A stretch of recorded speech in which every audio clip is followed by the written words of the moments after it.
Okay.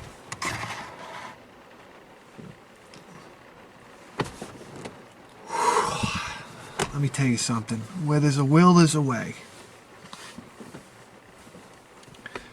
That's how life works. When there's a will, there's a way. Okay, so I went down in the basement the other day, and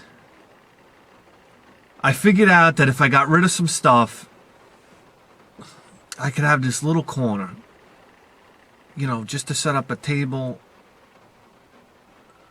All right, I don't know how to start this.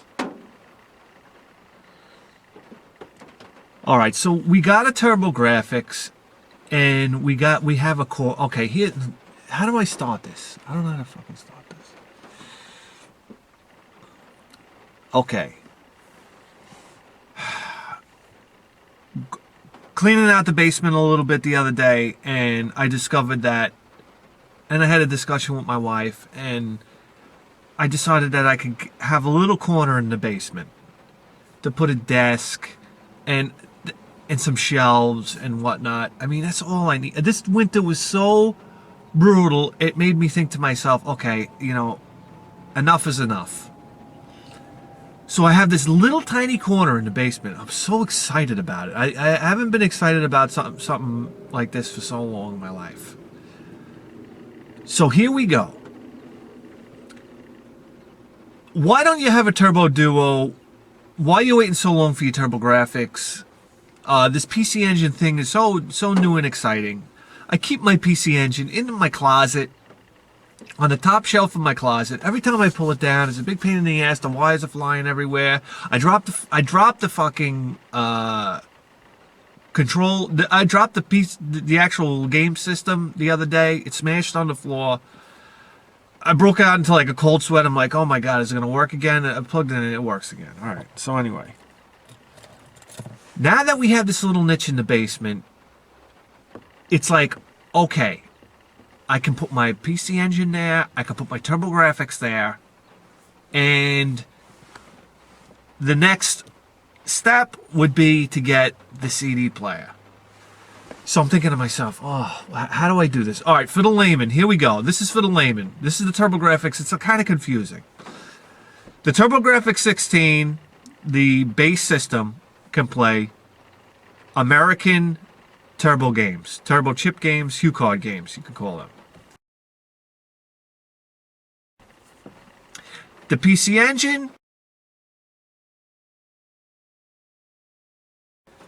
can play the Japanese version of the PC Engine games. Same looking chip, but they're not interchangeable. They're region wired. I don't know. So, in other words, you can't play your PC Engine games on your TurboGrafx, can't play your TurboGrafx game on your PC Engine. Alright. So we have the ability right now with the TurboGrafx to play TurboGrafx games and the PC Engine to play PC Engine games. But my core graphics. So, the only missing link is for me to have the ability to play CD-ROM games, which are region-free. You can play it on the American TurboGrafx CD-ROM, which is the attachment, either the attachment for the TurboGrafx, the module that you clip your TurboGrafx into that plays as a CD, or the Turbo Duo. Now, the modular one gives you the ability to play CD games. I think they call 2.0 games. And if you want to play Super CD games, you need the Super Systems card. Now, the Turbo Duo has the Super Systems, which is basically a RAM card, automatically built in, so you can play Super CD games and standard CD games. Now, the American versions of the CD players are widely known to be unreliable. I never had a problem with my Turbo Duo, and I owned the goddamn thing for about 10-15 years. So, your other option is, because I have the core graphics, you can get the interface, which is basically a modular system where you plug in your core graphics and then you plug in a CD player, the Japanese version of the CD player, which is, if the core graphics, the core graphics is about this big, the CD player is about this big, and then you have the interface module where they both plug into. I think that's the coolest option of all, because it's just this cool looking modular thing. There's 3 pieces. It's just neat. Again, the PC Engine CD-ROM unit is marvelously unreliable. Gear problems. It has problems with the gears disintegrating, and problems with the what is it called? The lenses go bad. Apparently, if you buy one and it works, it's just a matter of time before it breaks. Capacitor problems. And when you buy it from Japan, they don't even know how to write proper English. So a lot of times you don't even know what they're talking about. A lot of times they say that a system has very small sound, which basically means it needs new capacitors soldered in, or they'll just, you don't know whether they opened it up and tried to work on it and broke it even worse, and then they just wrapped it up. And a lot of times they sell it on eBay as junk, so you don't know what's fixable junk and you don't know what's actual junk. Okay. The next option up is basically the PC Engine Duo, which is the same as the American Duo, but you can't play the American games as PC Engine. But you can play the CD games back at the region free. All the CD games are region free. Again, unreliable machine. You're looking at, and at this point, the cheapest option would be, because we already have the core graphics, to get the interface, which would probably run me about $60, and then to get maybe even a broken CD player and try to fix it for $60. And even then, it's running you $120. PC Engine Duo, you're looking at least $300. For the American Duo, a working American Duo, you're looking at $350 to $400, maybe even more than that. So your next option from there is the Duo R, which is a higher quality Japanese turbo duo, the Duo R. It's made with better components. Apparently it lasts a lot longer. And then you have, and that goes, you're not paying any less than $350 for that. That goes $350, and $350 you're getting one that's like severely yellowed. And the next model up from that, so you pay, if you're gonna get a good one, you're looking at $380, $400. And then from that is the Duo RX, which comes with the 6-button controller. I think that's the only difference between a Duo R and a Duo RX. The Duo RX is the one to have. It's the one to have because it has the upgraded controllers. It's probably the one that's in the most demand. If you're gonna have a reliable PC Engine with PC Engine CD-ROM, it's the Duo RX. So that one you're looking at minimum $400, $450 to $500. So I'm like, oh my god.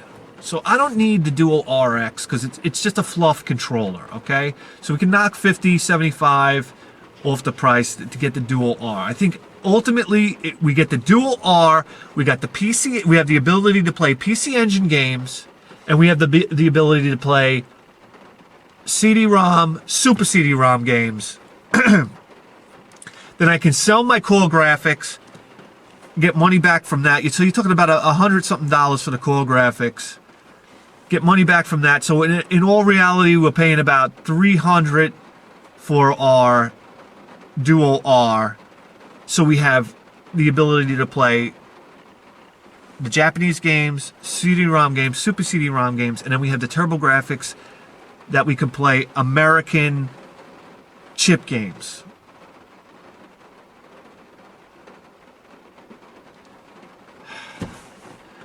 So there we have it.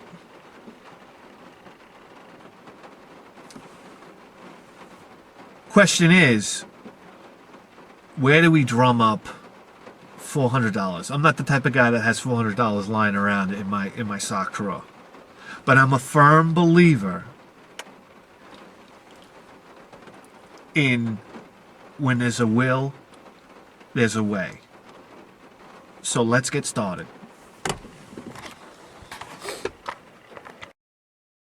Jeez. Are you guys as excited as I am? Look at this. Let's go down into the basement. As you can see, I keep it nice and clean down here.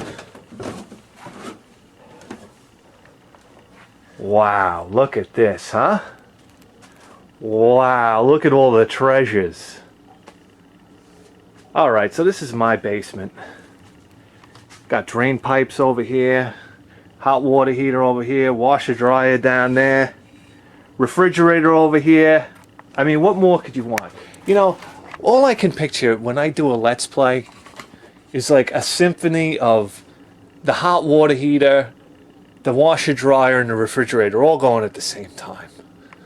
I mean, what a way to really enhance the audio quality of your video. Anyhow, here we go. This is our corner right here. Enough joking around. Here's our corner right here. Look at that. It's about a 4x4 corner. That door over here, that's not really a door. That's just a spare door sitting there, so we'll get rid of that. We're going to clean it up real nice. Look, we even have a partial ceiling. A partial wall. I think I'm going to fix the other wall so it's all white over here, and light will reflect really nicely. We'll clean all this out. Okay, but that's later. Right now we got to drum up some cash. Hold on a second here. So we got these two racks over here filled with my stuff, my wife's stuff, blah blah blah. I got this old remote control car, gas powered remote control car. A guy at work was nice enough to give this to me. I don't play with remote control cars anymore, so maybe that's something we can sell off. I used to play with remote control cars when I was younger. Okay, let's get right into it. I got a bin of stuff down here.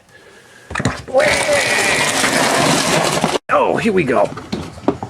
So inside this bin, wow, wait, look at this, my DVD collection. Now, listen, I'm not one to brag, but I swear to God, every one of these DVDs is a fucking classic. And it breaks my heart to even think about selling them because we're only going to get pennies on the dollar. Considering what I spent on DVDs over the course of my life, we're going to get virtually nothing back. If we get $50 to $75, I'll be amazed.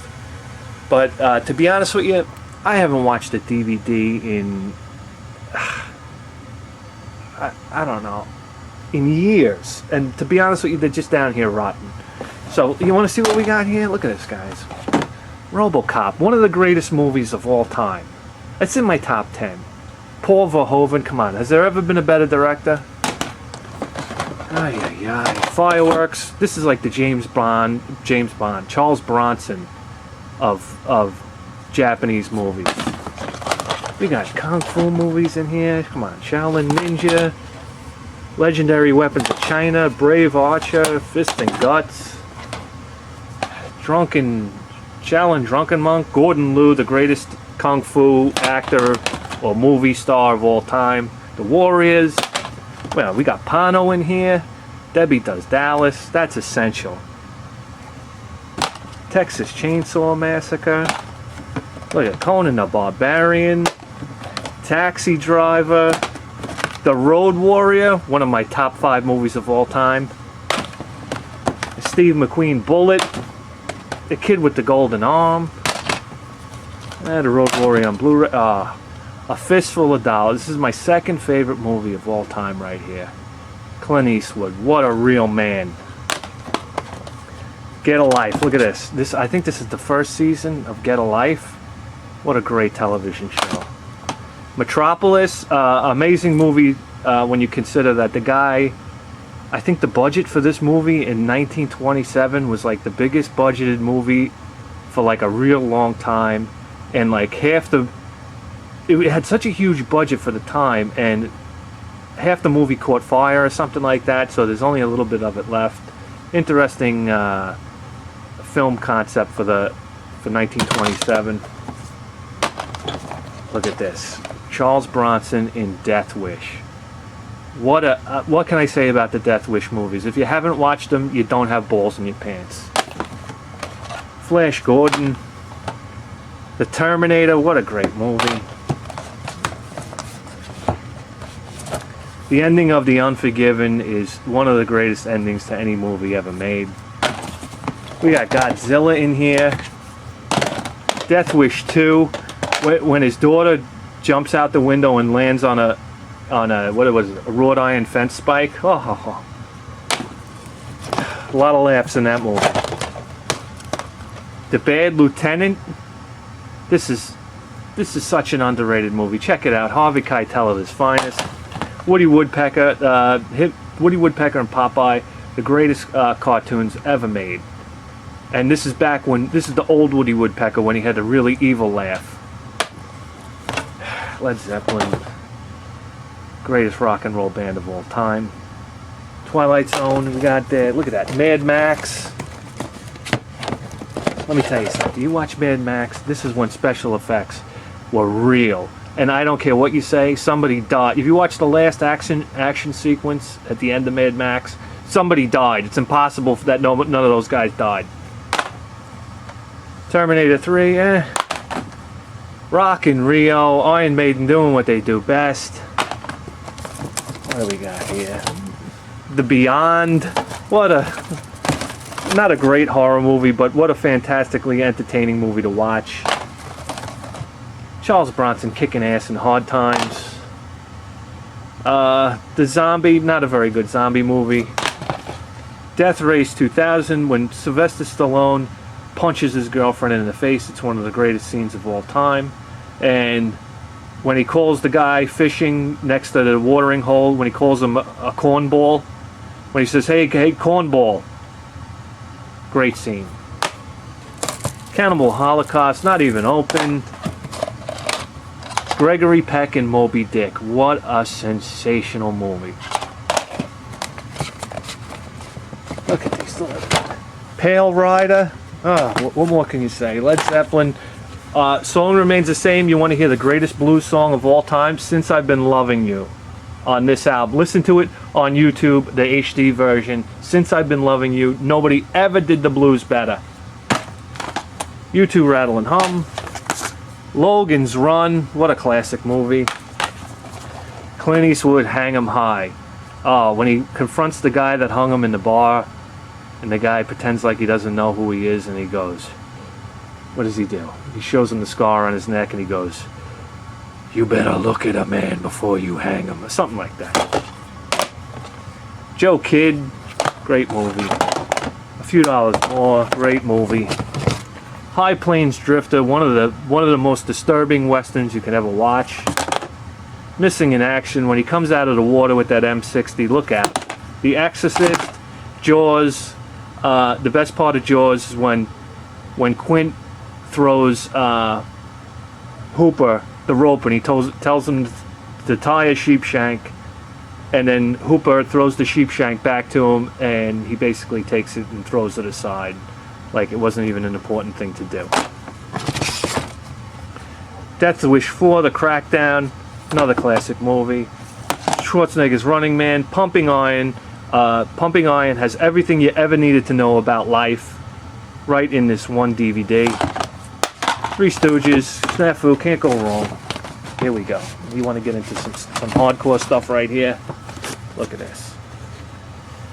Clint Eastwood, Sudden Impact, The Deadpool, Magnum Force, The Enforcer, Dirty Harry. If you ever wanted to know how to become a real man, you watch all 5 of those movies and instantly hair grows on your chest.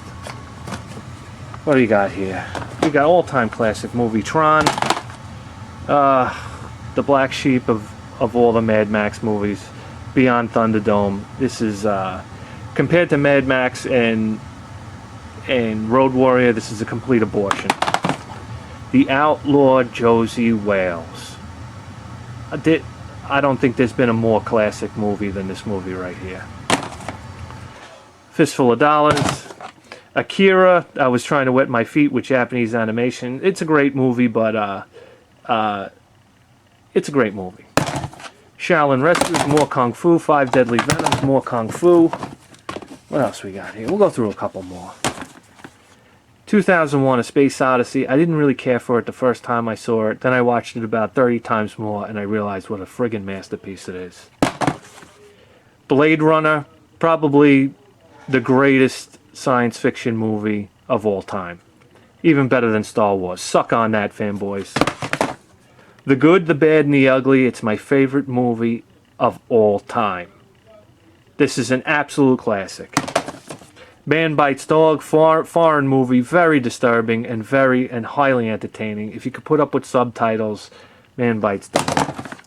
Master Killer, Gordon Liu's absolute masterpiece in Kung Fu. The Return of the Master Killer, just as good as the first one. Charles Bronson, The Mechanic, what an underrated movie. The Transformers, the movie, terrific.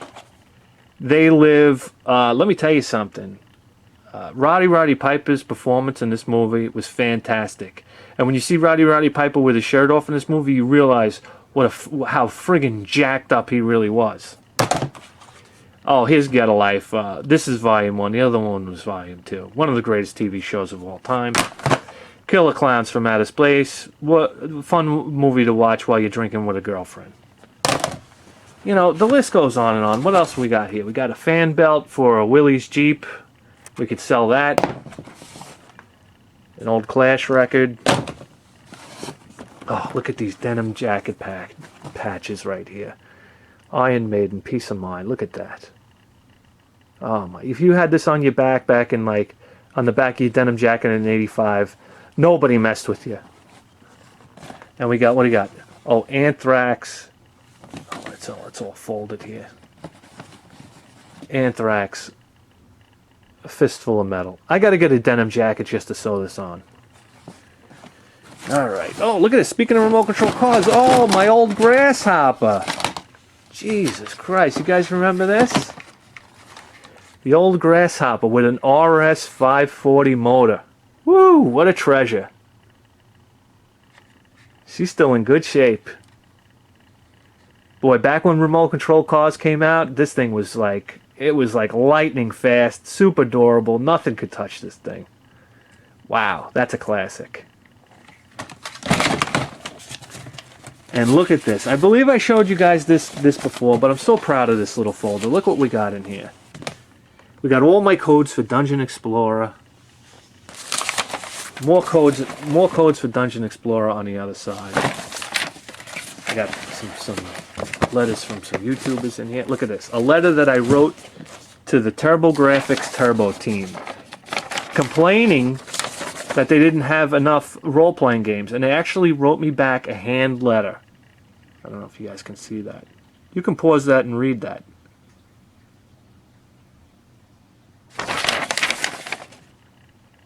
This is a treasure. This is a one-of-a-kind right here. A letter from the Turbo team. Let me see you guys get a letter from Ubisoft. Here we go. What do we got here? Oh, some cartoons that I was drawing. Whoop-de-doo. What is this? Advanced Dungeons and Dragons? Jesus Christ. Look at this. My copy of Dual World. Jesus Christ! I used to go over this book over and over and over again until the staples were about to pop. Oh my God! Street Fighter 2 is coming to the Turbo Duo. What am I gonna do? What a great magazine! What do we got in here? Tips. Oh, great magazine. All right, enough of that. What else we got here? Turbo Force. Look at that. Lords of Thunder on the cover. Oh my God! What nostalgia! I got my look, my original Dreamcast manual here. Jesus Christ. Another Turbo Play. I got my original, look at this, my original Jaguar manual. What? Oh my God. My original Turbo Duo manual. What a treasure. What a treasure. My original Sega Saturn manual. Oh, what memories. What is this thing? Oh, W2 form. Wow. Look at this. Some old TurboGrafx paperwork here. Ease 3. Adams Family. Wow. Some stuff that came inside my TurboGrafx box. Turbo Duo. Look at this. When you used to order from the mail through the mail. Oh, God, I miss those days. Even though you do it through eBay now, right? What do you got? Some old Turbo Zones here. Turbo Direct. Look at this. Oh, my old TurboGrafx instruction manual. See, this is a sign. It's a sign that we found all this stuff in here. So let's do this. Let's sell the 2 remote control cars. We'll sell all of the DVDs. And we'll sell the fan belt. And then we'll tally that up and we'll see what it gets us.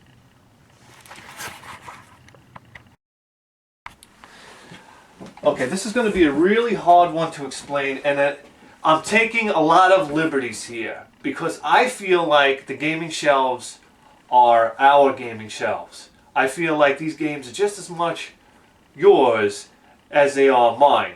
So this was a really tough decision to make. Now, when it comes to the Nintendo 64, I know a lot of you guys are so passionate about it, especially a lot of the younger viewers. I know I only have... you know, this isn't the place to make a fucking joke, asshole.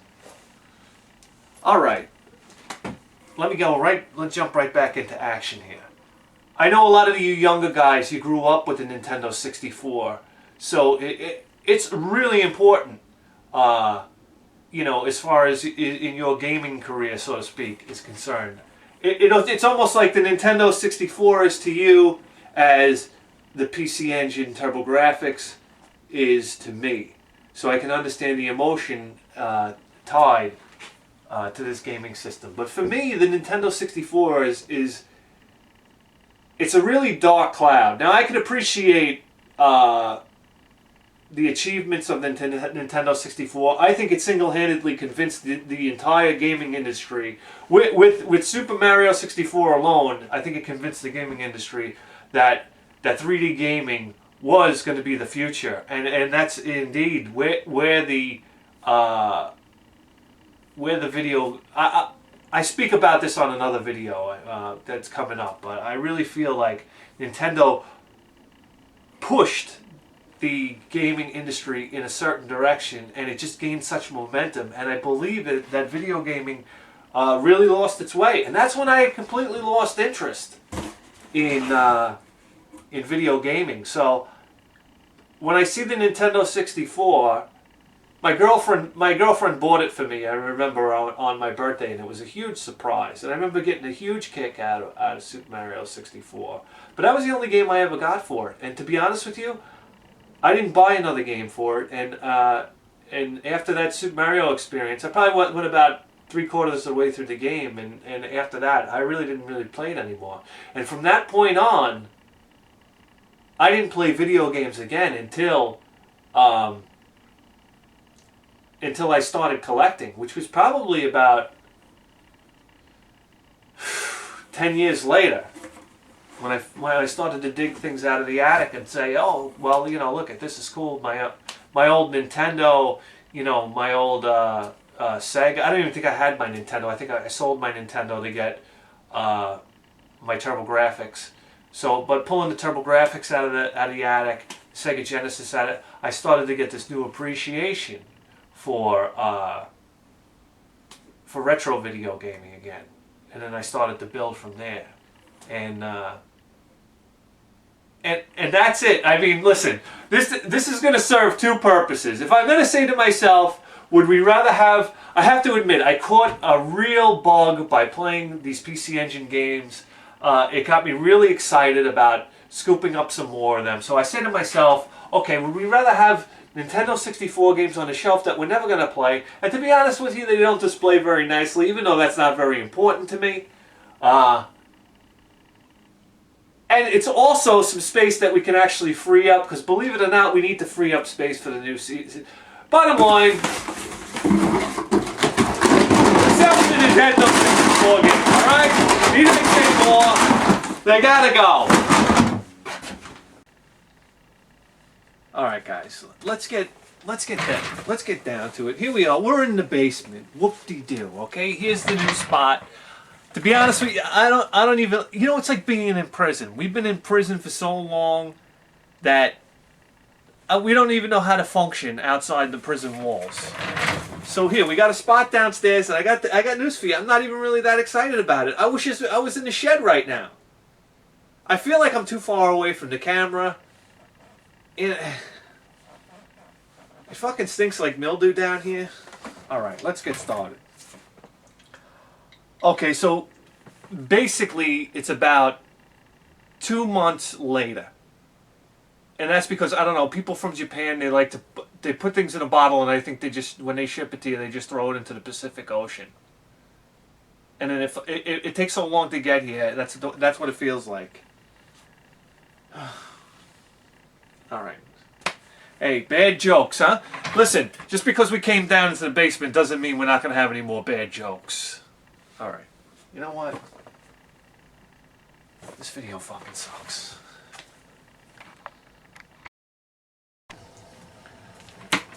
Okay, so basically it goes a little something like this. Like I said, it's 2 months later. I don't have my eBay records. I wanted to be able to show you guys the eBay Basically, the bottom line is, I can't believe how much those N64 games went for. Okay, it was, at the end of the day, it was 60 N64 games. They went for $1,000. They went for like $968. We had Conker's Bad Fur Day in there. We sold that separately. Snowboard Kids 1 and 2, we sold those separately. Paper Mario, we sold that separately. And what was the other one? And one other, because you know, some of the N64 games had sticker issues, you know, black marker and whatnot. I didn't feel like going through and listing.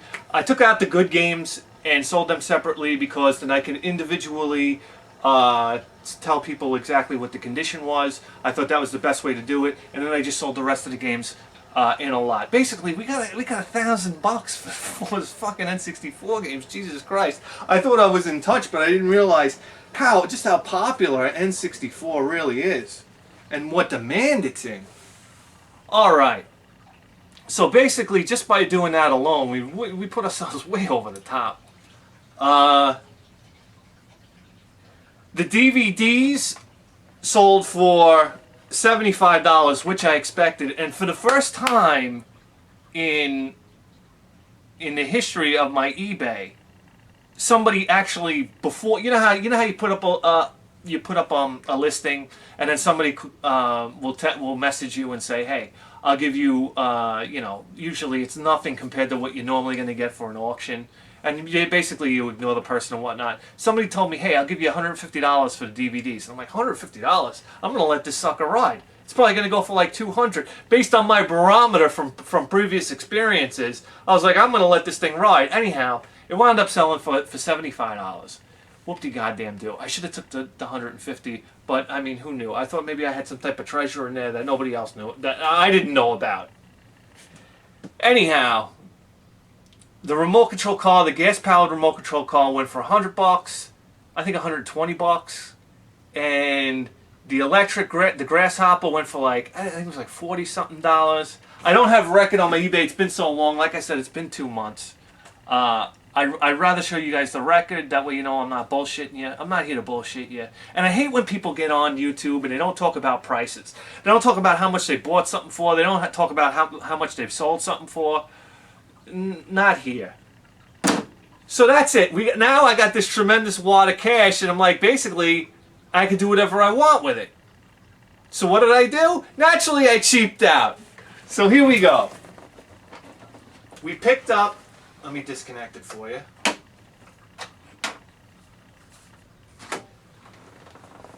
We picked up this Japanese duo here, PC Engine, and I think we paid, I'm out of the light. I gotta get used to this.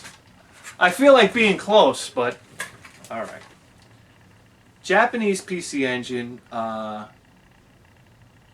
it's okay. It's got a couple scratches here and there. It was like 300. I think we paid $329 for it. But here's the beauty of it. It has a switch in the back, so we can play American chips. So I said to myself, what am I going to do? Am I going to spend $400, $500 on a Duo RX? Or am I just going to buy this here PC Engine Duo for, you know, I'm cheap. So, I mean, you know, that's what we did. Anyhow, here we go. PC Engine Duo, we can do everything right from here. We don't need the Turbo Graphics. Not saying that we're going to get rid of it because, you know, I love my Turbo Graphics. And plus, and the other reason for that was I used to have the American Duo, and the American Duo and the PC Engine Duo look exactly the same. It's such a huge smack of nostalgia for me to see that design. I think it's the best looking NEC Turbo Graphics PC Engine related game system ever made. And we have our little core graphics here, which we didn't even really have to get rid of. So that's cool. I love this little machine.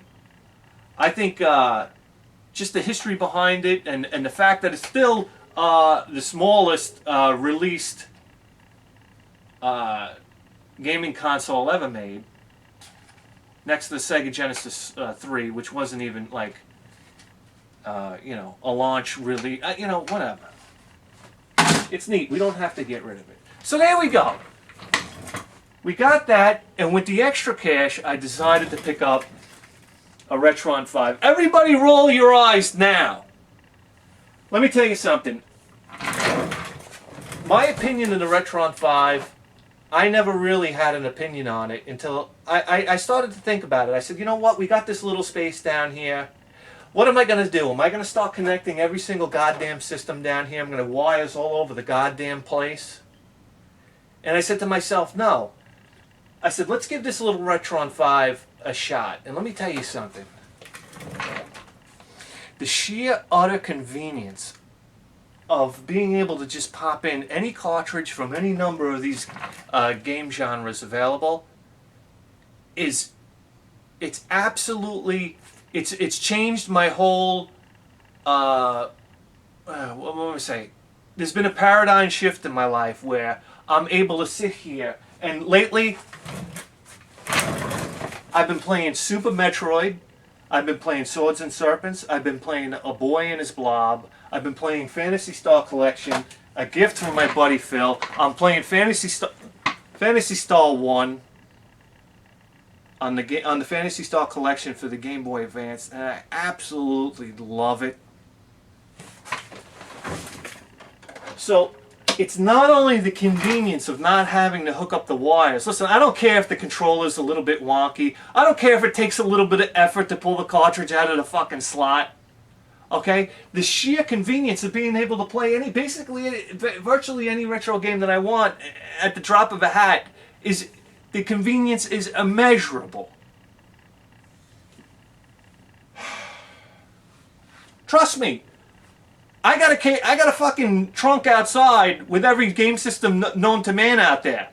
And the last thing I want to do is dig to the bottom to find the console that I want, then open up another trunk and try to dig out the goddamn controller, and then open up another trunk and try to find the AC and the RCA connectors. Oh my god, what a fucking nightmare. It keeps me from playing any type of retro games that I want. I gotta tell you, the Retron 5 is I highly recommend it. You know, we paid $130 for it. Listen, I paid a lot of money for everything I bought on eBay. I don't got years to sit on there and look for bargains.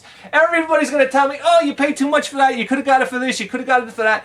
Yeah. All right. Give me a break. So anyway, rave reviews for the Retron 5. Oh, the other part about the Retron 5 is the save states.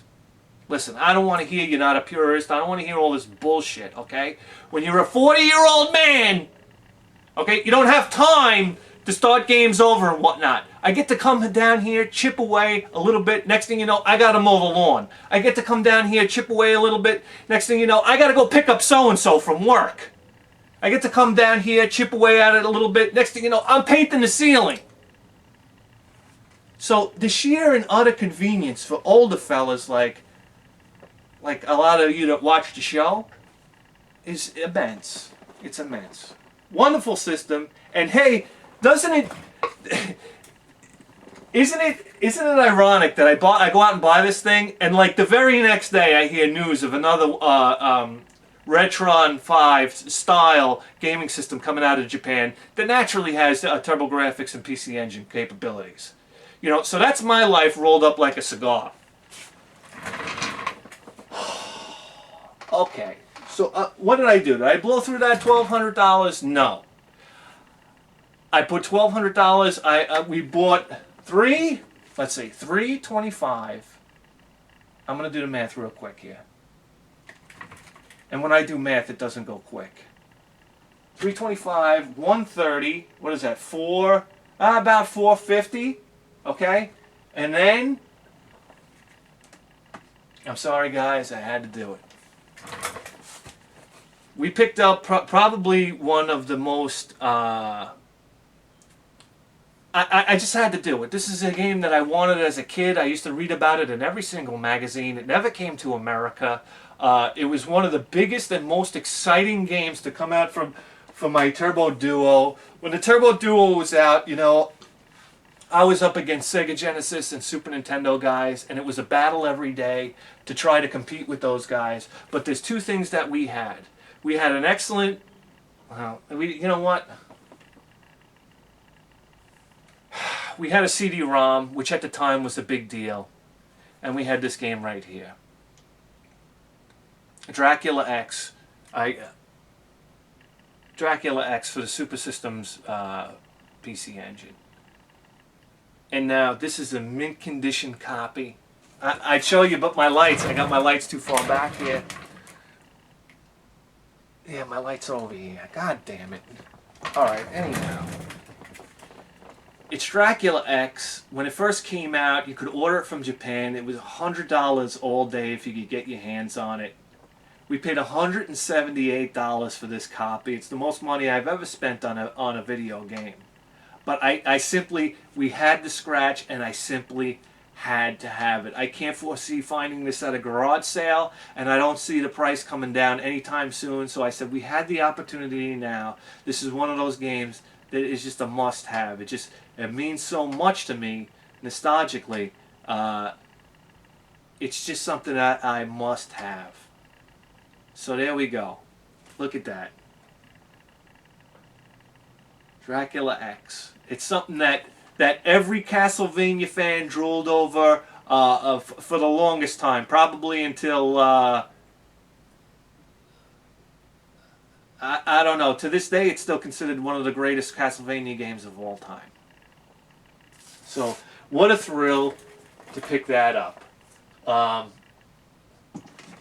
than that, so what is that? That's $450, $556. We're up to over $600. Anyhow, naturally,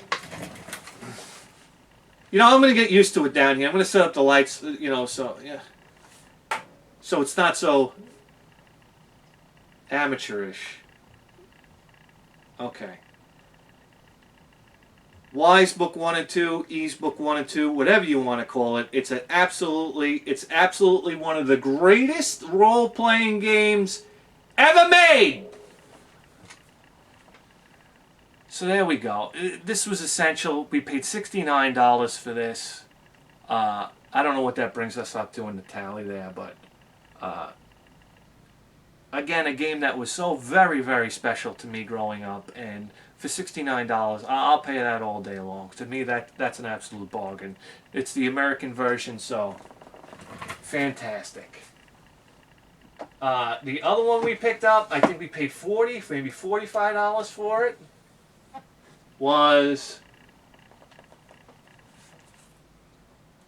a Street Fighter II Champions Edition for the PC Engine. Now, this game, I ordered this from Japan when it first, not when it first came out. A lot of people don't realize that this came out long before it was ported to any other 16-bit system. This was out a long time in Japan before it even before it ever hit the Super Nintendo or the Sega Genesis. And it is, to me, I think it's the best version, and maybe not graphically, but it's right there with the Super Nintendo and the Sega Genesis. The only thing that's missing is moving backgrounds, parallax scrolling in the background. But I will tell you right now, playability-wise and control-wise, this is the most precise version of Street Fighter 2. And I don't want to hear your mouth until you've played it. But what was so exciting about this, I remember getting this. This was I believe it was a 24. I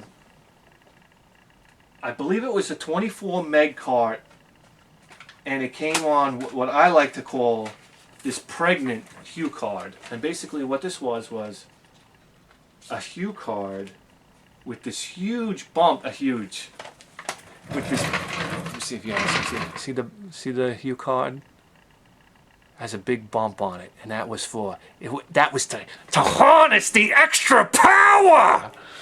Oh God, this was so exciting, and I had a converter that you would slip this in, and it was able to play in your TurboGrafx. It was this huge converter. It was like you plug it in. I felt like Terminator 2 when he stuck the thing inside the ATM and he started pulling cash out of the ATM. It was like this huge computerized like circuit board that you would plug in. And it would hang out to here. It would look like the most ridiculous thing of all time. But when people would come over and see that, they'd say, "Oh my God, what's going on?"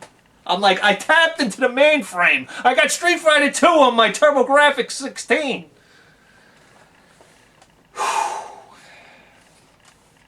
All right. So anyway, we picked up Street Fighter 2, and I picked up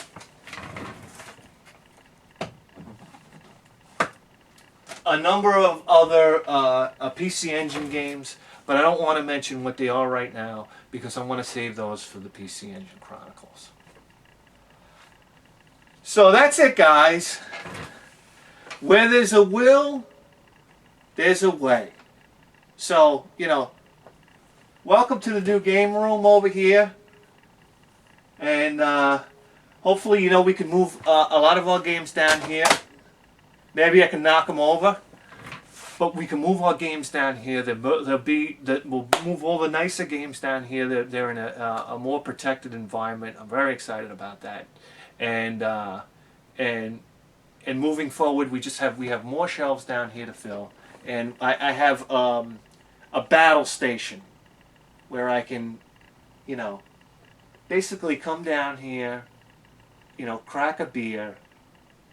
You know what my problem with the Retron 5 is? I hate to make this video, 2 hours long. The Retron 5, how do you connect it to your stereo?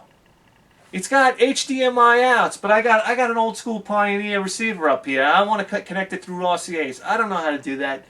Maybe if you guys know, you can let me know. I don't know. But wow, how exciting it is to come down here. Oh, we bought a TV too. I had to get a TV down here. So I know it's not really video game related, so, I mean, but it was cheap. It was like $299. So there we go. And then we got a little extra money to fiddle around with at the garage sales. So that's it. I'm BitHead1000, and I'll see you next time.